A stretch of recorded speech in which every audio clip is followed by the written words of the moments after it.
Hello, everybody. My name is Shivika Chadha. I am the head psychologist of Socially Soul Gurugram.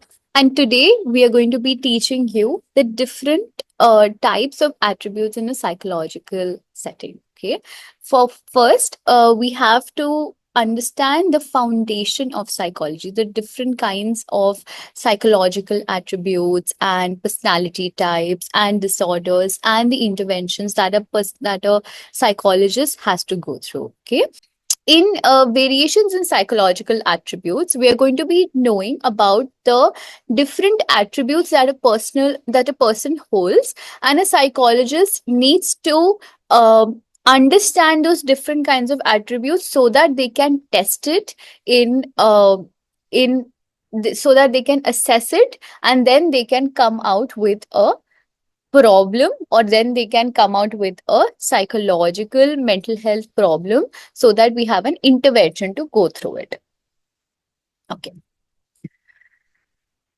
Now, what are individual differences? Individual differences is nothing but a person's different kinds of variations in an individual, right? So, variations can depend on their thought processes, their values, their intelligence, their thinking pattern, their characteristics, their behavior patterns, etc. These are all our individual differences, all right? And while many psychologists believe that our behaviors are influenced by our personal traits, some other hold that our behaviors are influenced more of a situational factor. Okay, so this latter view is known as situationalism. That means that through situations, our patterns and the values, they keep on changing. This is known as situationalism. So first we have done individual differences, then we have done situationalism. Okay. Then we have the assessment part. How do we assess the person? Okay. Assessment is the very first step in understanding the psychological attribute. Okay. So assessment refers to the measurement of the psychological attribute, okay, of the individual, and then their evaluation that we're going to be doing throughout our course. Often using multiple methods in terms of certain standards of comparison also. All right, so this is what assessment is all about. Any attribute that a person has in them, that exists in a person, that if that can be measured, it is a formal assessment that we have to do. The informal one is when we ask the individuals the question, that can be open ended questions also, that doesn't have a particular format as such. Hmm? So, for example, if we say that Harish is dominating, or if I say that I am an emotional person, what does that mean? If I say that I'm an emotional person, that means that my emotional quotient or my emotional stability is a higher degree than the other attributes that we have. That's about intelligence and aptitude, etc., etc. Okay, so there are certain dominating psychological attributes as well. So these are the very basics in psychology that we are going to be doing today. Okay, so the formal assessment is objective, and it's standardized and organized. All right, but on the other hand, the informal assessment is openness in the questions itself, right? The open-ended questions, as we say, it doesn't have a particular format, and we just ask the person certain questions that we have. Great. Now, some domains in psychological attribute that we can do the testing in is number one, intelligence. Okay, so intelligence is a global capacity to understand the world, of course, to understand the world, think rationally, and use available resources effectively when there are challenges that we face. Okay, so if we have an intelligent person with us, okay, so what do we do? Um, do we have enough resources so that we can so that we can come to a solution when we face a problem? If yes, then that's great, right? um, and how do we effectively use those resources? An intelligent person may do that. Okay. Generally, the students having low intelligence are not likely to do so in school related examinations, but their success in life is not associated only with their intelligent tests. So, intelligence is only one aspect or attribute of a person. Okay, so if you're not doing good in school, also, that doesn't mean that you won't do good in life, because there are many skills, many assessments, and many attributes in a person, many traits in a person that make them good individuals, that make them better in school and in studying and in life, and in life skills also. All right, great. Now let's go to the aptitude. We always hear things like aptitude test and etc, right? So what is aptitude? Aptitude is nothing but the individual's underlying potential to acquire those skills.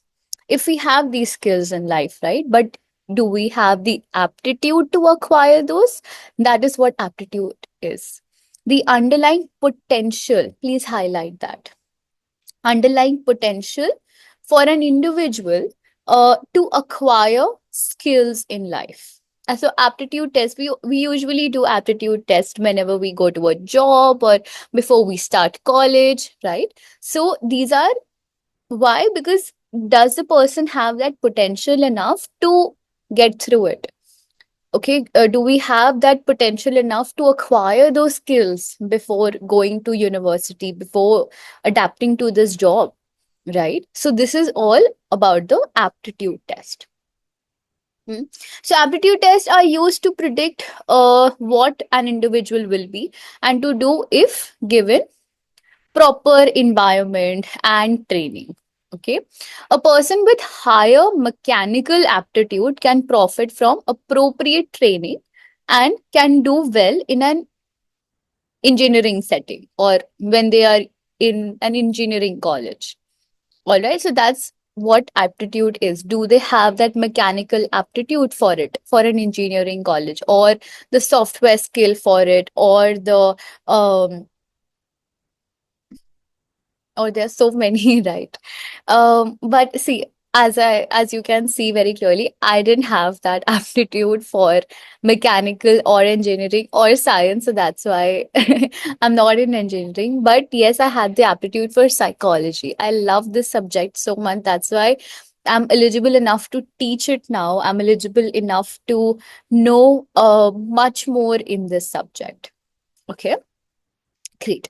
Now, interest. Interest is also an attribute of the person. Okay. Now, interest is what? An individual's preferences for engaging in one or more specific activities. Okay. Related to other things that's going on. So, interest in dance, interest in music, interest in art, interest in uh, you know, learning about psychology. Like I was always interested in psychology because my preference for this subject was a lot. Okay, so this is what my interest was. That's why it became my driving force to become a psychologist since I was in 11th, 12th standard. Okay, so this is what interest is. So knowledge of interest helps us in making choices that promote life satisfaction and to promote life performances and jobs and etc. As I said, I had interest in psychology, so I went ahead and did my BA, MAs, diplomas, endless internships and endless courses just in psychology, so that my life has that purpose of psychology, so that my life has that uh s- end, that I am a psychologist by profession. I always wanted to become that. So yes, that is what my interest was. Everybody's interest can be varied. So then we have the personality types. Okay, personality is also an attribute of a person, a very very big one. Personality refers to the relatively enduring characteristics, please underline characteristics, okay, of an individual that make him or her distinct enough, um, distinct from others. Okay, so distinct enough from others. So if there are like 10 people in your class, what is your personality or what is your characteristics what that is making you different from others? Okay, so for example, mine was public speaking, or mine was being confident in front of people in general.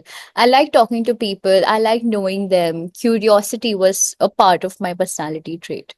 Okay, so whatever your specific characteristic is that makes you different or distinctive uh, amongst the others, that is your personality type. Okay, then we have values. Okay, values is enduring beliefs about about an ideal mode of behavior. A person having a value set of standards for guiding him or her in life. Ki, if I have a value system of getting up in the morning at by 5 a.m., so that's been enduring in my life since the beginning. Okay, and nothing in my life will change uh, because my behavior is getting up by 5 a.m. in the morning.